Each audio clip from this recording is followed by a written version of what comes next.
Dating in Medieval England. Chapter 1. The Dust and the Drumbeat. The sun rose slowly over the rolling green hills of Lidford, gilding the thatched roofs with a faint shimmer of gold. Morning mist still clung to the trees, and dew kissed every wildflower at the roadside. In the far distance the drumming had already begun, a slow ceremonial thrum from the edge of the village, where the annual fair was rising from carts and canvas.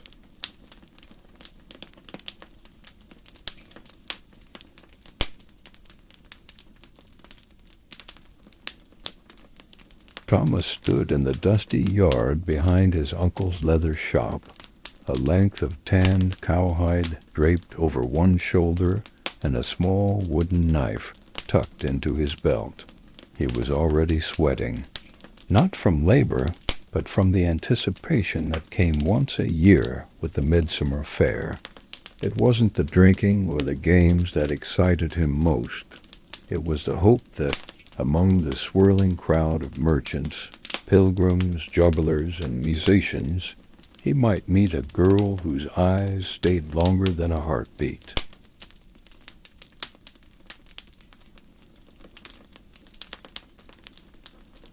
At 23, Thomas was neither tall nor short, neither handsome nor ugly. His hands were rough from the tannery, and he had a quiet way of moving, like someone used to the stink of boiling hides and the need for silence in the curing shed. But his eyes were alert, curious, and brown like wet bark after rain. His uncle, Oswin, stood behind the stall now, arranging gloves, belts, and purses with care. The fair was business, and no daydreams would excuse Thomas from his duties.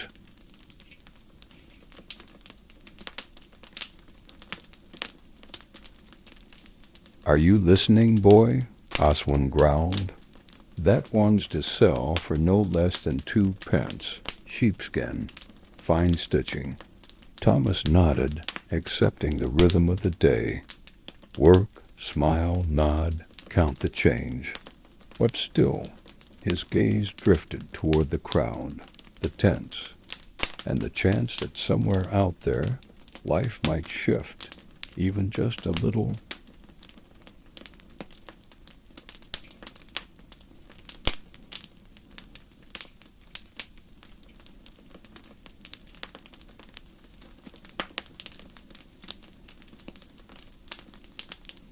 Meanwhile, just past the far edge of the green, a girl sat on the rear stoop of her father's inn, brushing the last of the flour from her apron.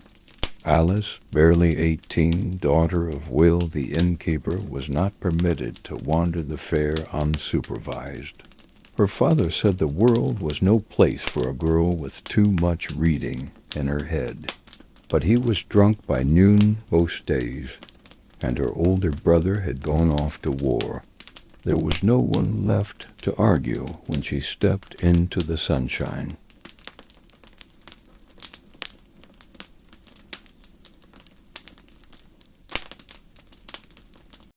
Alice was quiet by nature, but her thoughts ran fierce and fast. She read borrowed psalters and old stories from the friar's collection. She knew Latin well enough to catch the priest in a lie once, a memory that still made her smile. But she was also lonely. Her days were filled with trays of trenchers, spilled ale, and wiping benches.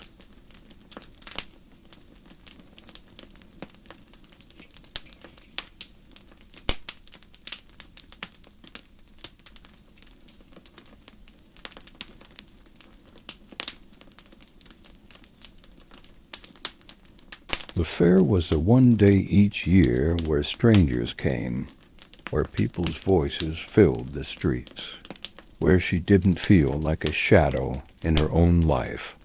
She tied her hair with a faded ribbon and slipped into the flow of the morning crowd, heart light and hungry for something unnamed.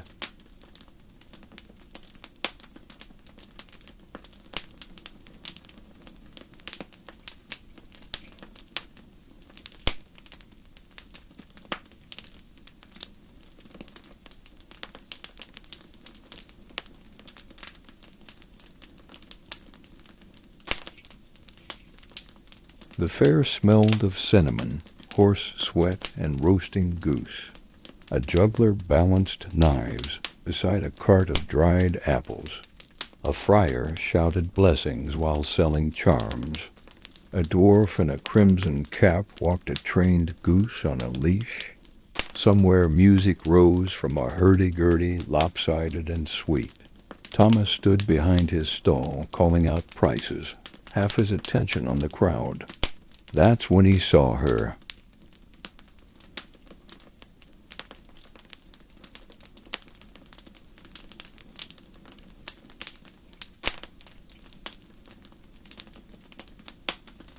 A girl in a plain linen dress, with a faded blue ribbon in her dark hair, paused at a booth selling combs and trinkets. She wasn't laughing. She wasn't showing off. She simply turned her head slowly, as if the world was a book she was still deciding whether to read. Their eyes met. For a moment, a heartbeat. Maybe two. And then she moved on.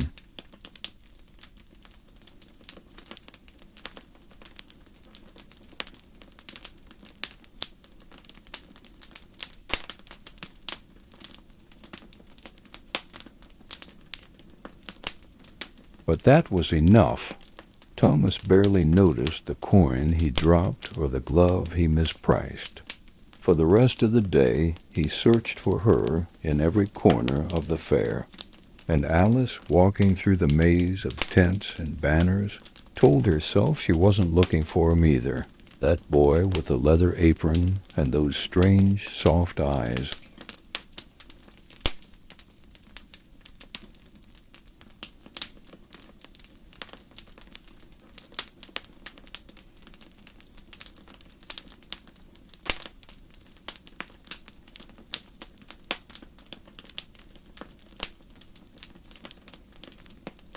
But the fair was not done with them. The next day they would meet again, not by design, but by the slow, ancient magic that the world uses when it wants to change two lives at once.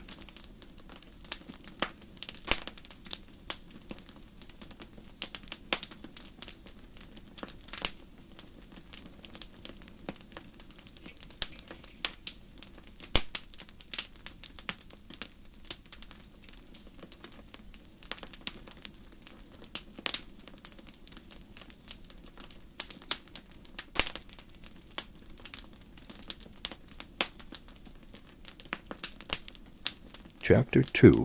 The Singing Wall. The second day of the fair dawned cooler, with a fine mist lingering over the hedgerows. The sky threatened rain, but the village green was already humming. Jugglers, bakers, and cloth sellers setting out wares beneath oilcloth and canvas.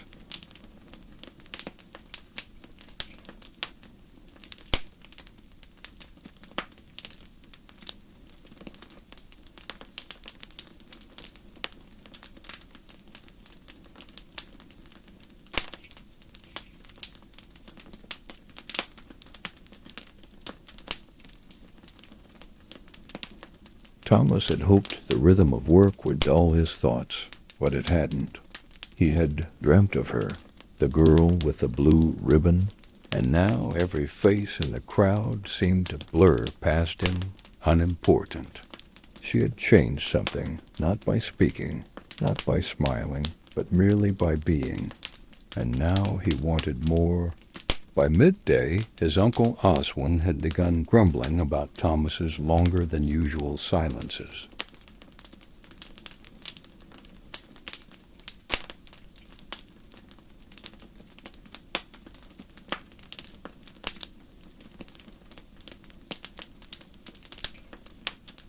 "What's gotten into you?" he muttered, handing over a sheathed knife to a passing knight. "You sell like your head's in the clouds?" "Just tired?" Thomas lied. Oswin snorted. "We'll rest when we're in the ground."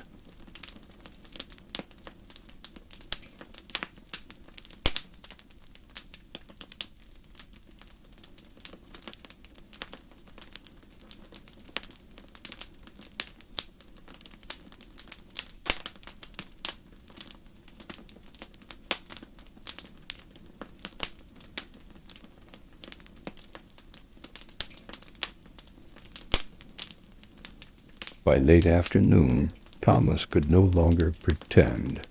On the pretext of needing more laces from the cloth merchants, he slipped away from the stall and ducked into the crowd.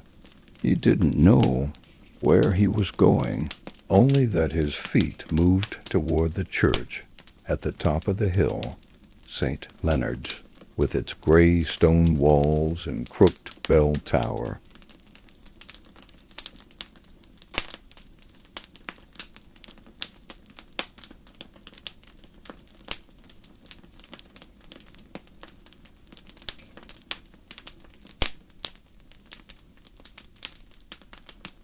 It was quieter there, removed from the clamor of the fair. The bells had rung just before noon, calling for vespers, and as he passed behind the chapel wall, he heard it, singing, a woman's voice, soft, uncertain, not trained, but beautiful for its honesty. She was humming a hymn he recognized, Jesu Dulcis Memoria. He turned the corner,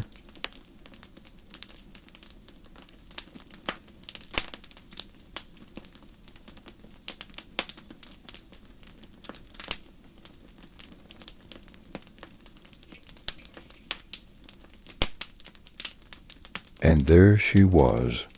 She stood beneath the wall's arch, eyes closed, fingers clasped before her as if in prayer.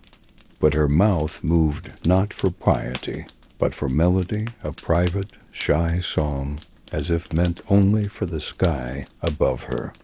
She noticed him too late to pretend he hadn't heard. Alice flushed. That wasn't for you.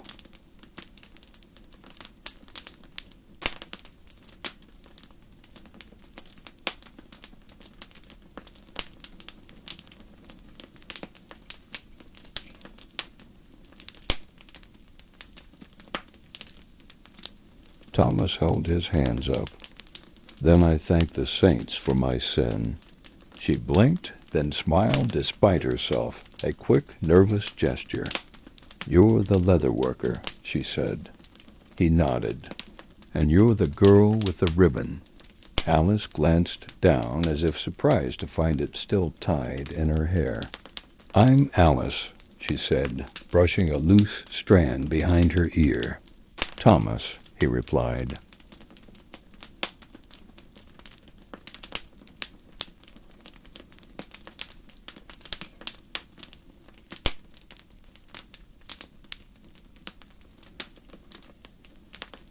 Silence fell again, but not uncomfortably.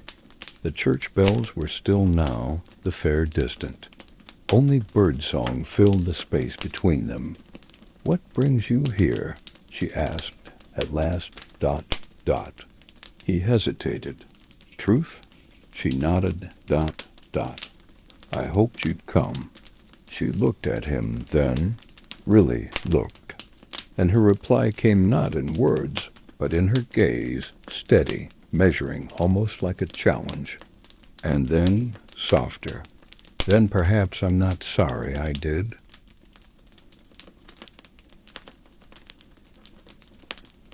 They spoke a while longer beneath the arch, about small things, where she lived, what he did, how her father's inn served stew too watery and ale too bitter. She made him laugh, quietly, and he made her feel, for the first time in months, not like a daughter or a servant, but like herself. When they finally parted, it was with a glance that lingered. She left with a promise to return the next day.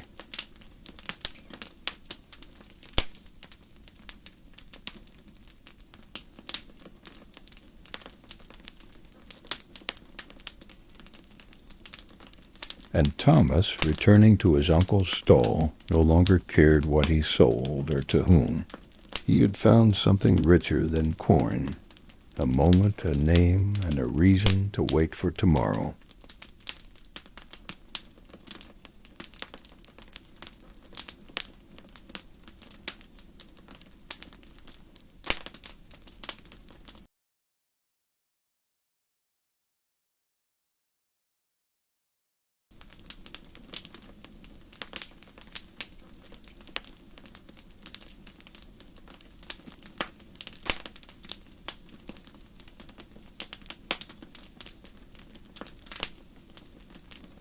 Chapter 3. A Promise of Rain.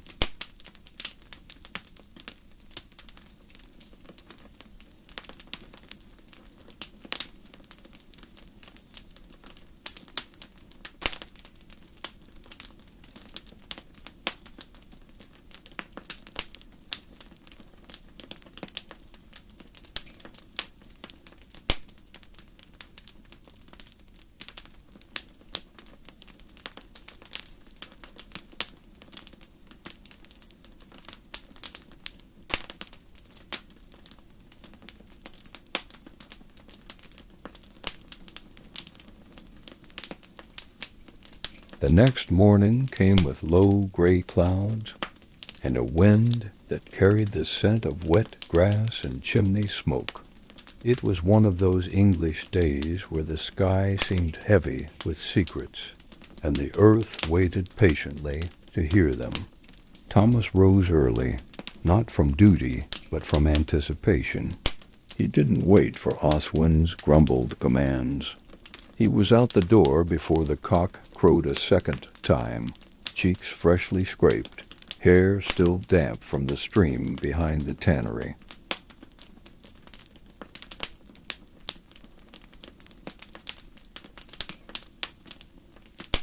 By the time he reached the church wall, the clouds had begun to weep lightly, a drizzle falling like silk threads. He stood under a leaning yew, watching the road below, heart thudding with quiet, stubborn hope.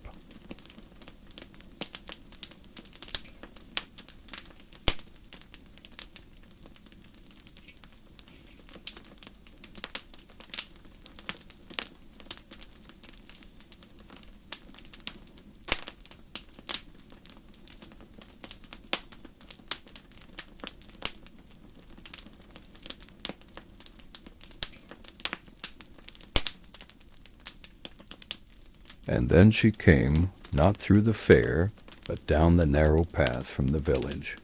She wore the same pale linen dress, but over it a woolen cloak the color of stone, the hood pulled halfway down. She walked like she knew she shouldn't be seen, yet like she wouldn't stop even if someone called her name. When she saw him, the corners of her mouth lifted without hesitation. You waited.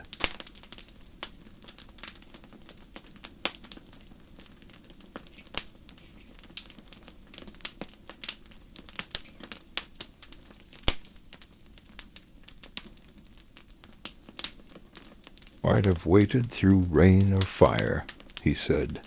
She raised an eyebrow. You speak like a minnesinger. Thomas smiled sheepishly.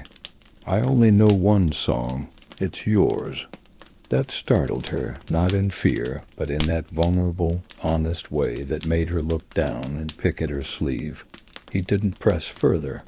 Instead, he stepped closer, holding out a small object wrapped in oilskin. For you.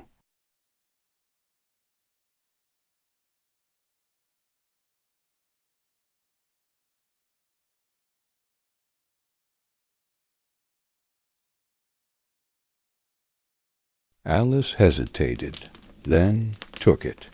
Inside was a comb, made of horn, polished and carved with a simple pattern of vines. Not fancy, not showy, but lovingly made and smooth beneath her fingers. I shaped it last winter, he said. Didn't know why.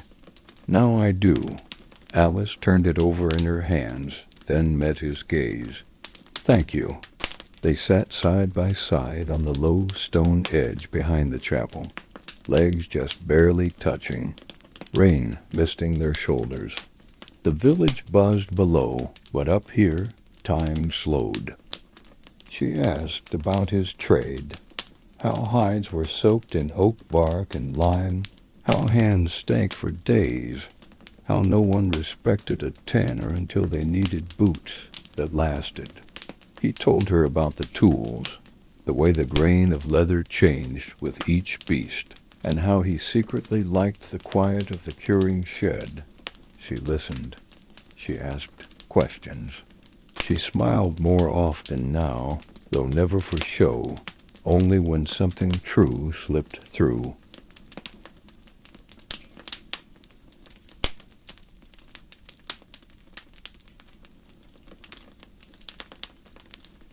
When it was time to part, she tucked the comb into the inside of her cloak.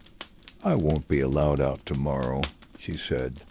He felt the ache of it before the words had even landed. "My father's cousin is visiting. He drinks worse than father and stares too long. I'll be needed at the inn." Thomas nodded, trying not to show the disappointment blooming behind his ribs.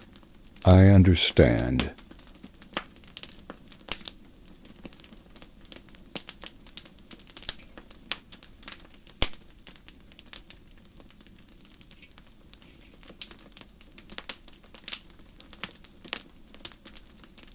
"But," she added, "the next evening at twilight the stone steps behind the grain store."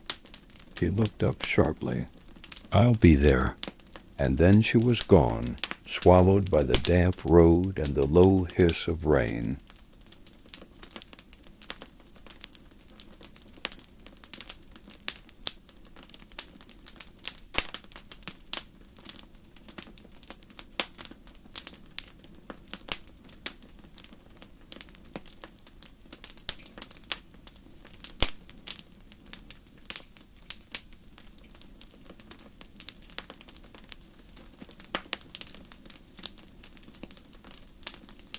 Thomas walked home in silence.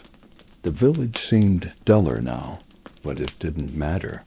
His hands ached from work, his clothes were wet, but something inside him had kindled, not with fire, but with a slow, steady glow that warmed through and through.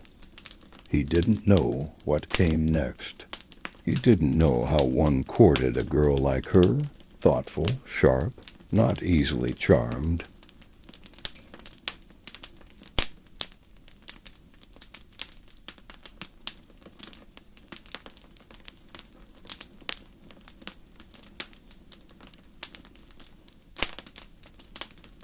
But he knew this.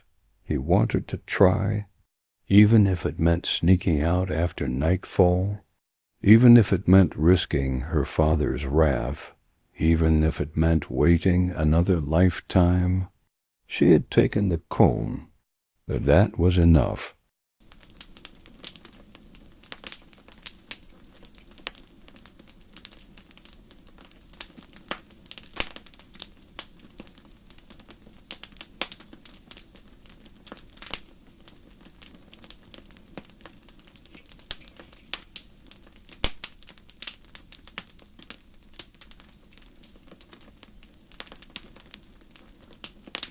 Chapter 4.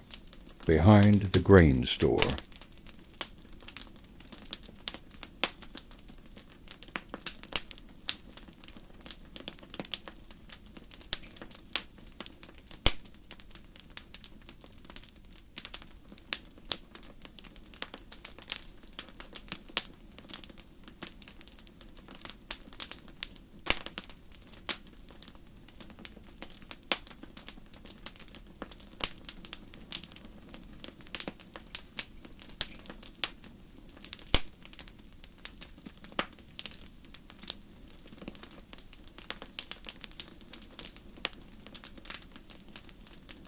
The evening arrived with long shadows and a hush in the hedgerows. Twilight in Lidford came slowly, the sun reluctant to surrender behind the moor, casting a warm gold along the upper stone walls, while the streets below sank into blue. Thomas made his way down the narrow alley that ran behind the grain store, his boots soft on the damp earth. It was a quiet place, half forgotten by most, where sacks of barley were kept under tarpaulins and cats prowled for mice.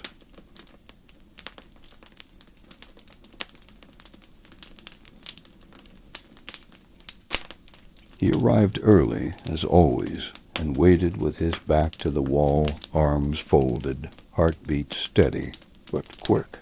She came just after the first bat, swooped above the rooftops. Alice moved with purpose, cloak wrapped tightly around her. Her steps were fast, but not from fear. She was simply cold and eager. "You're early," she whispered. "So are you."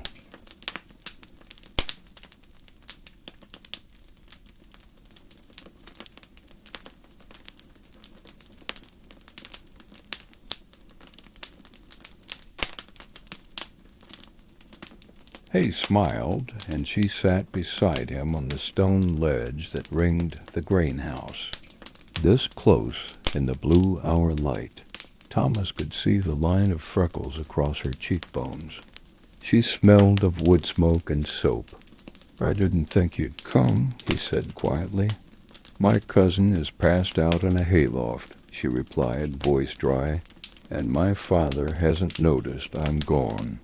Or doesn't care."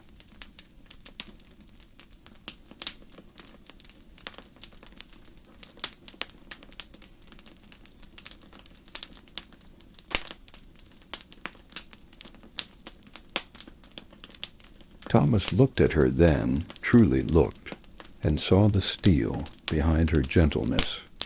She wasn't timid, he realized. She had simply been holding her breath in a world that seldom let her speak. "Tell me something," she said suddenly.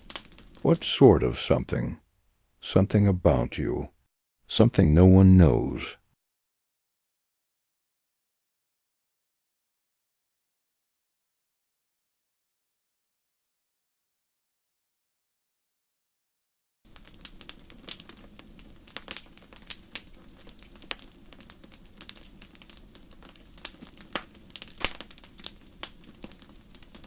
He blinked, caught off guard. Then, after a pause, "When I was 10, I broke the stained glass window in the chapel with a slingstone, the one with St. George. The priest said it was a wind from the devil. I never confessed." Alice burst out laughing, a soft, surprised sound that echoed against the wall. He grinned. "Your turn." She hesitated, then leaned a little closer. "I've read a banned book." His eyes widened.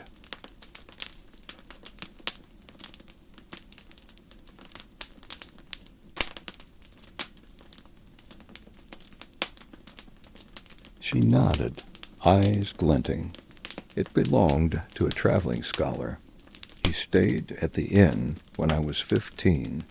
He left it behind. Writings of a Moorish physician. There were drawings." She blushed. "Detailed drawings." Thomas laughed, nearly choking. "I hid it under the floorboards. Still have it." "I should be scandalized," he said. "You are," she smiled.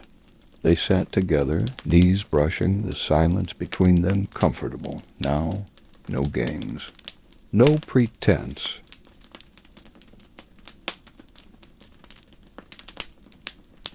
He turned to her, more serious now.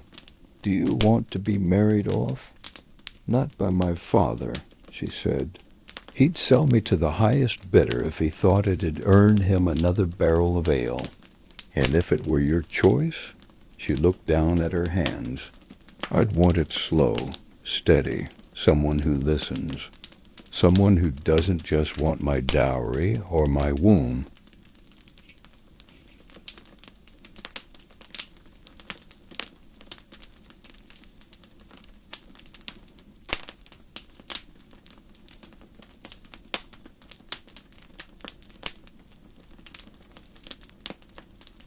Thomas was quiet a moment, then said, "I don't know if I'll ever be a master. I may never own land, but I'd listen."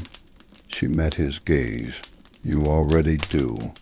Their fingers brushed, tentative, searching, then rested together on the cold stone. They didn't kiss, not yet. In their world, such a thing had weight. But the warmth between them, it was stronger than touch. Above them, the first stars blinked into sight.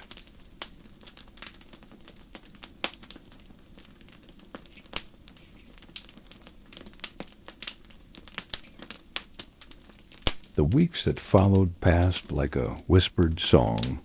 They met at twilight, behind walls, beneath trees, on the church hill, when no one watched, each meeting a page in a slow, beautiful book. Thomas carved her a second cone, this one finer, with a tiny rose at the base.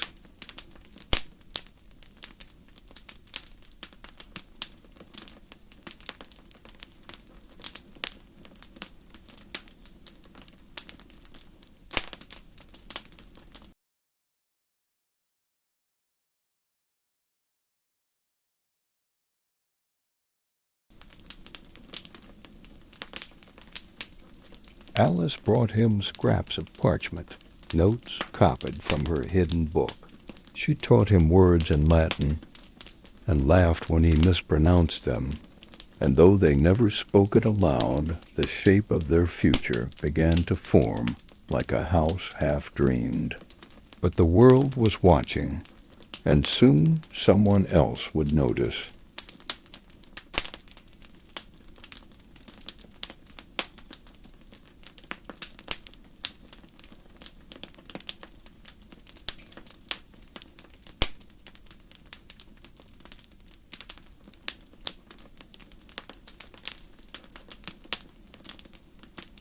Chapter 5.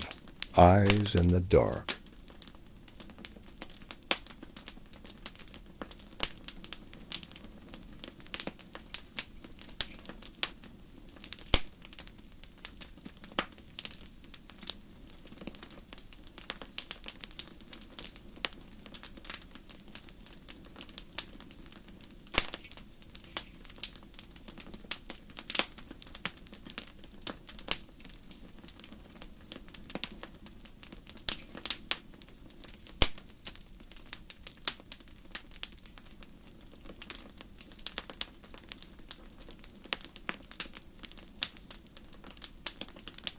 The autumn rains arrived early that year, long before the fields were ready.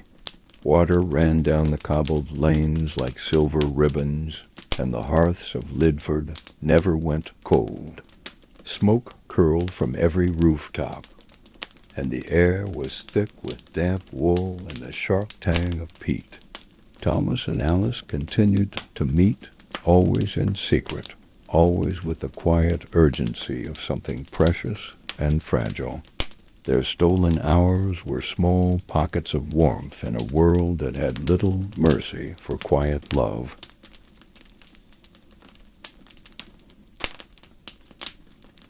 But they were not invisible, not entirely.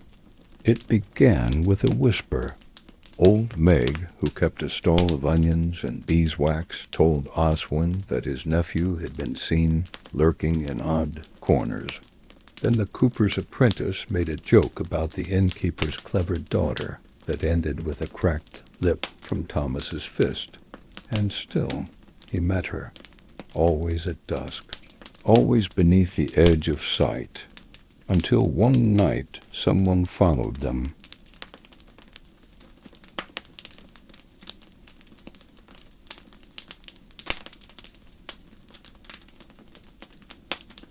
They met behind the mill that evening, where the stream rushed fast and loud, and the air was thick with midges and mist. Alice was barefoot, her shoes slung over one shoulder, and Thomas laughed as she tiptoed across the stones. But they weren't alone. Halfway through a quiet conversation about whether the river ever froze solid, Thomas said yes. Alice said no. Alice stiffened.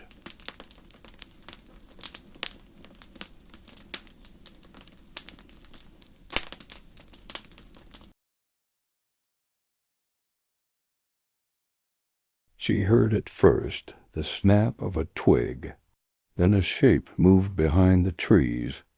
She stepped back, heart pounding. "Did you hear?" But Thomas was already on his feet, turning toward the darkness. Out stepped Warren, the cousin, broad, red-faced, drunk even in the evening. His grin was oily. Well, You sneak out for a walk and find a rat in the bush.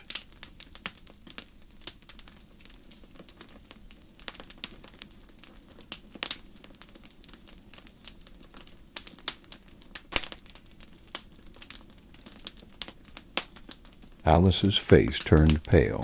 Go home, Warren. Warren took a step closer. Father's looking for you.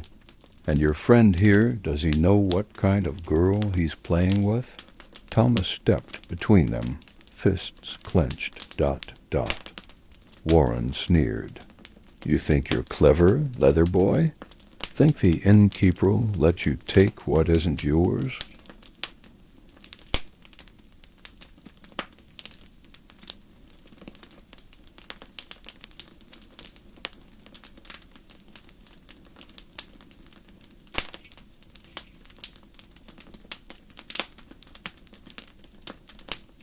Thomas said nothing, but the look in his eyes was steel. Warren spat on the ground. You'll regret this. She will too. Then he was gone, melting back into the woods like a bad smell carried on the fog.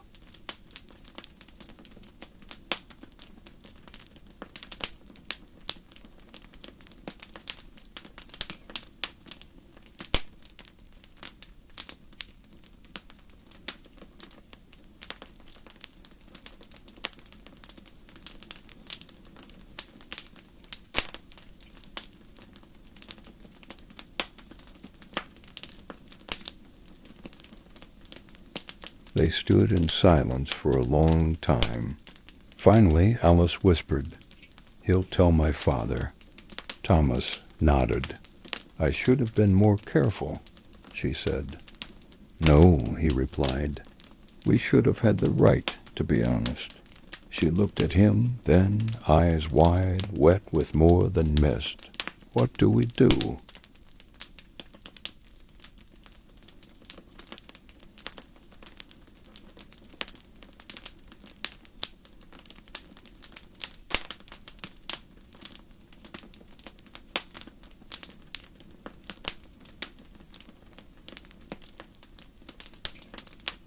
Thomas took her hand. We prepare, we find help, and if your father comes with fists or threats, he'll find I don't stand alone. Her voice was a thread. Would you leave with me? If it came to that, he didn't hesitate. Yes, and though neither of them said it, they both knew the truth. What they had was no longer just a secret. It was a stand.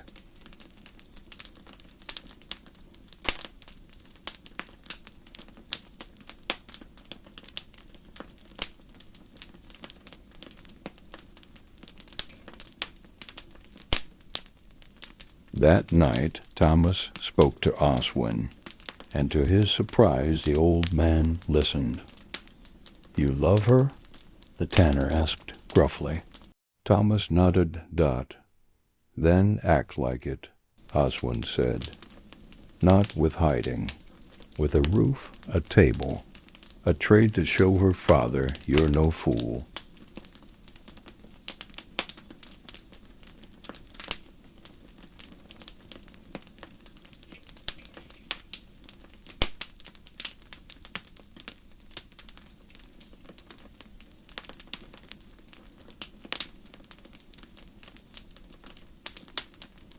Thomas blinked. You'd help me? Oswin sighed. I was young once. Loved a girl too. Couldn't give her enough. She married a miller. I still remember the sound of her laugh. The next morning, Oswin marched to the guildmaster and demanded Thomas be made apprentice in full. He's got hands and he's got heart. That's all a man needs.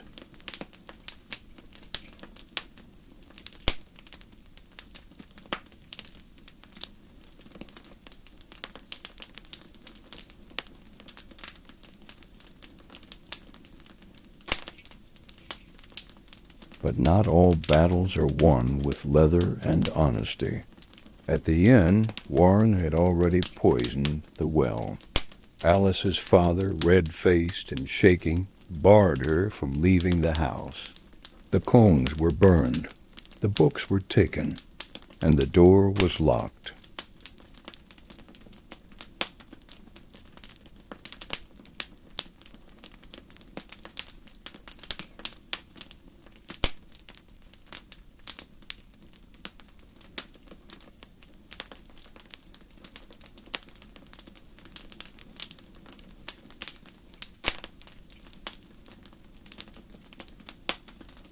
But Alice, clever, fierce, and determined, had already begun to plan, and soon a letter would find its way into Thomas's hands, sealed with wax ...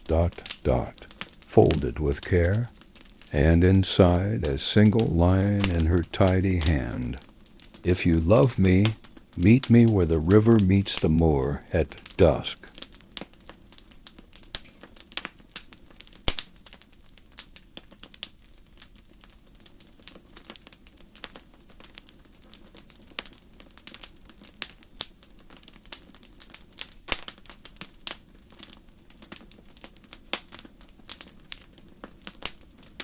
Chapter 6.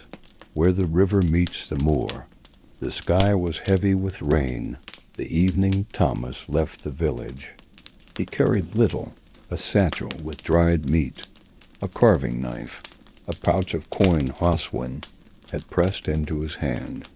But he walked with purpose, boots striking the muddy path beyond Lidford's edge, where the river Walla tumbled through rocks toward the wide, wind-swept moor. He didn't know if Alice would be there.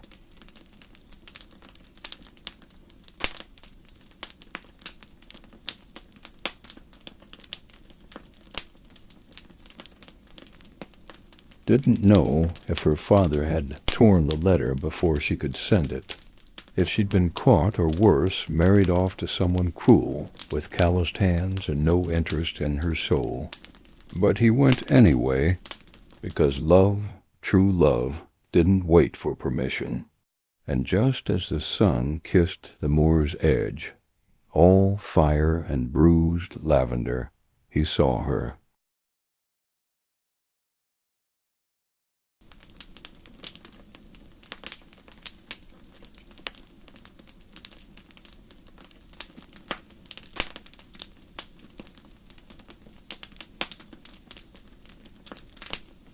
She stood beneath a twisted hawthorn, cloak whipped by the wind. Her eyes found him, and she smiled through the tears in her lashes. Not from sadness, from the sheer enormity of relief ... "You came," she whispered. "I'd have come if the whole of Devon were between us," he said. They embraced, a long, trembling thing that said all the words they hadn't had the chance to say. Behind them the river whispered. Alice looked at him. "We've nowhere to go." Thomas nodded. "Then we go forward." They walked east, along the river's edge, toward the tin roads and the high-sheet paths. Word had spread of a settlement beyond the moor, Tavistock, with its abbey and promise of work. A place big enough to vanish into, but not so big that a name meant nothing.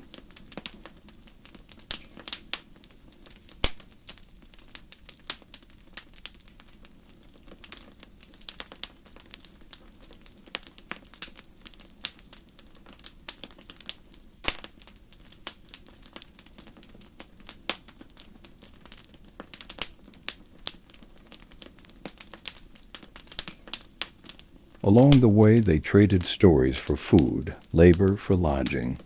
Thomas mended belts and harnesses. Alice helped with berths and brewed tea from hedgerow herbs. They were young, but people saw their kindness, their quiet hunger to build something together.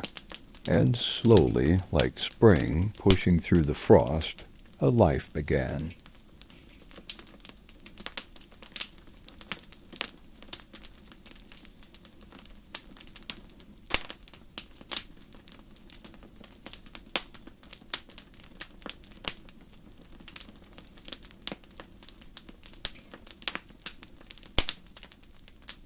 They married in a chapel made of granite, its roof patched with moss. There were no fine clothes, no feast, no father's blessing. But Alice wore her ribbon again, and Thomas wore a smile as wide as the moor.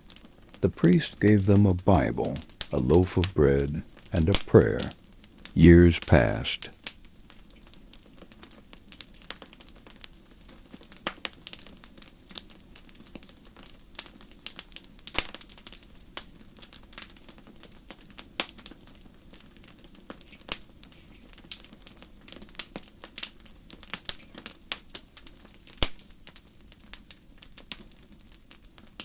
They rented a single-room cottage with a lean-to for Thomas's work. Alice grew vegetables and kept hens. She taught village girls their letters, a scandal to some, a blessing to others. And when they had their first child, a boy with her clever eyes and his stubborn chin, the midwife said she'd never seen a mother so calm. They named him Oswin, not out of duty, but of gratitude.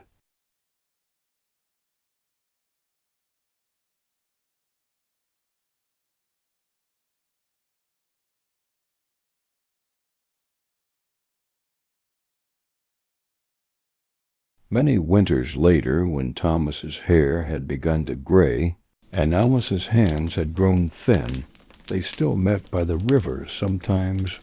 He would bring her a comb, always a new one, always from horn or bone, each finer than the last, and she would sing for him, not a full song, just the barest hint of the hymn he once overheard behind the chapel wall.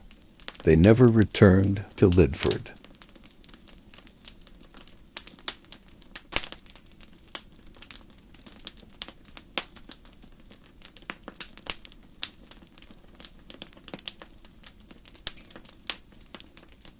They never looked back. They didn't have to. They had built something stronger than memory, a life chosen, a love protected, a quiet, stubborn joy in a world that rarely offered it freely. The end.